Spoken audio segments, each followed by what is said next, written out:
Bienvenue dans Octobre Obscur, jour 10. Aujourd'hui, je vais vous raconter 3 histoires vraies, fausses, mais flippantes. Et j'espère que ces 3 histoires vont vous plaire.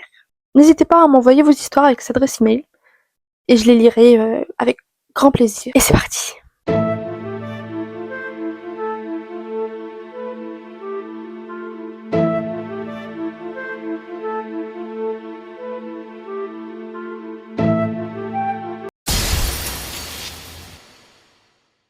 Il y a quelques années, je ne sais pas exactement, mais je n'étais pas encore majeure, je devais avoir 15 ans.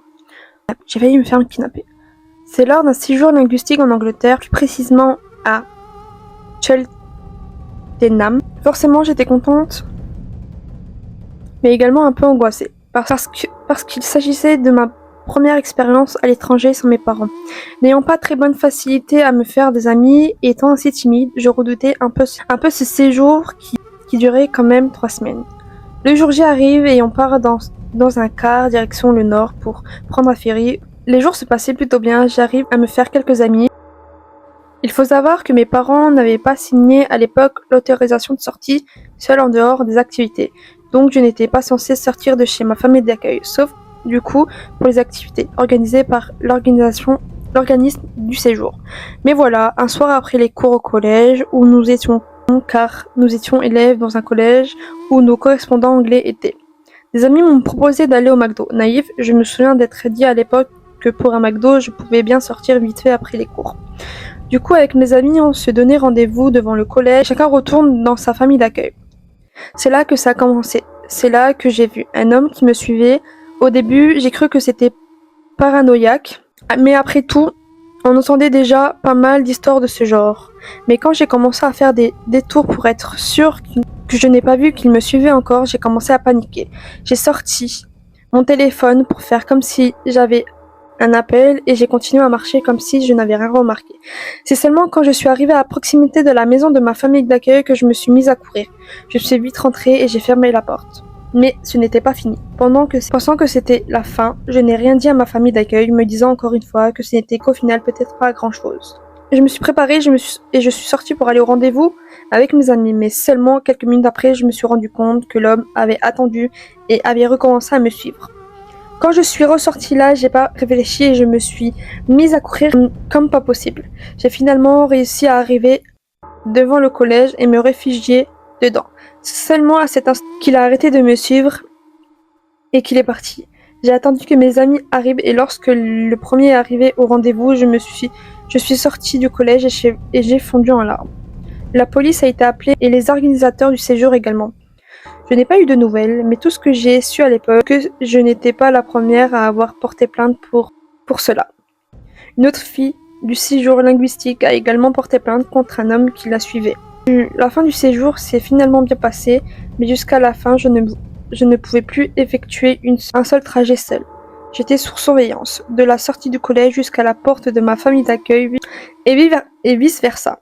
J'ai maintenant 28 ans, mais même maintenant, quand j'y pense, j'ai encore des frissons. Et d'un coup, j'ai peur. Chaque nuit, c'est la même chose. J'entends des murmures. Au début, ils n'étaient presque pas audibles et encore moins compréhensibles. Mais plus les nuits passent, plus les murmures étaient clairs. Ce sont d'une seule personne, un homme. Il me criait dessus et me blâme, mais je ne sais pas pourquoi. Il me disait que j'étais une sale grosse, que je devrais mourir. J'ai prié tous les soirs pour qu'il arrête et le lendemain, j'ai cherché d'où venait cette voix, où était cette personne, mais je n'ai rien trouvé. Toutes les nuits, sa voix horrible transperçait ma tête et me vrillait les tympans. Je réfléchissais longuement à trouver une solution d'où il se cachait.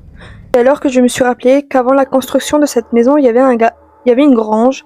Alors j'ai encore cherché dans l'histoire du terrain et cette fois-ci, après avoir passé une nuit à fouiller dans les paperasses, je tomba enfin sur un document qui me fit froid dans le dos. Avant que tout fût détruit et quand la maison du terrain se trouvait un peu plus loin, une famille habitait ici. Elle avait l'air tout à fait normale. Les gens disaient que cette famille était très gentille, mais la nuit, toujours la même heure, soit minuit 13, l'homme de la maisonnée entrait dans un élan de frénésie.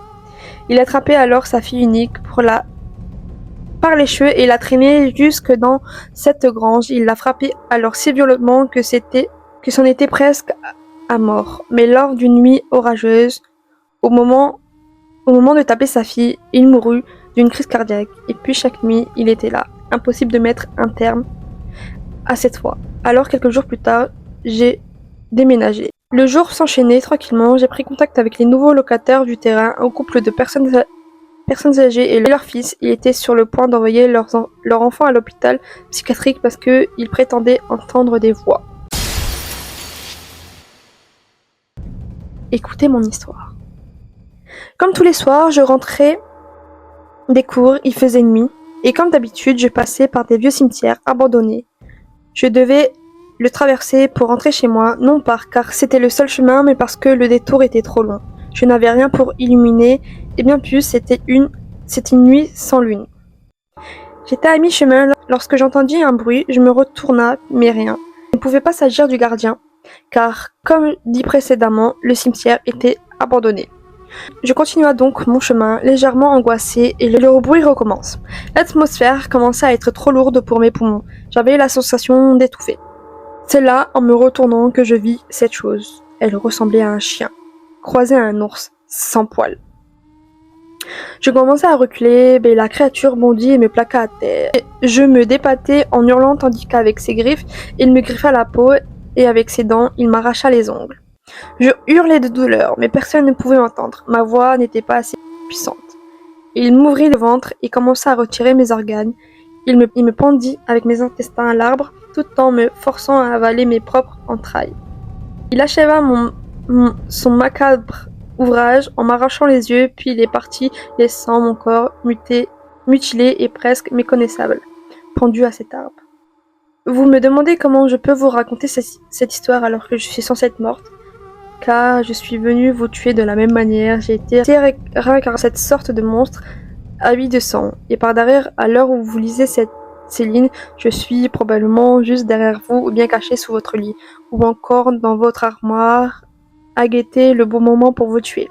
Flash d'information spéciale. Hier, au début de matinée, une jeune fille a été retrouvée morte dans un vieux cimetière à l'abandon, tuée d'une manière que nous ne pouvons pas citer. Il semblerait qu'elle ait été exécutée hier soir sur le chemin de l'école. C'est à ce jour la 18e victime à avoir subi ce sort. La police vous conseille de ne pas sortir de chez vous à la tombée de la nuit et de vous assurer que tout est bien verrouillé. J'espère que ces 3 histoires vous auront plu. Dites-le moi en commentaire. N'oubliez pas de m'envoyer vos histoires. Suivez-moi sur les autres réseaux sociaux. Et je vous dis à demain. Bisous!